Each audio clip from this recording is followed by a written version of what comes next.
郭富城唔否認再當爸，而默認方媛懷第3胎。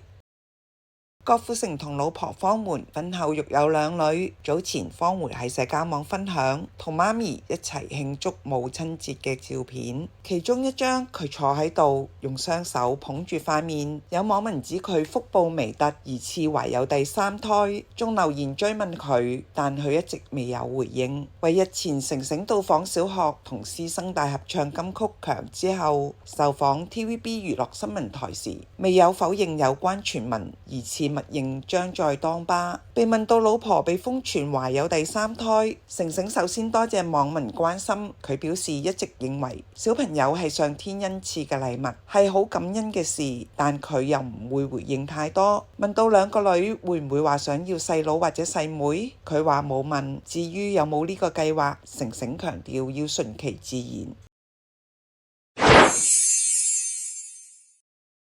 張晉51歲生日被叫傻仔，蔡少芬餅印大女超級精。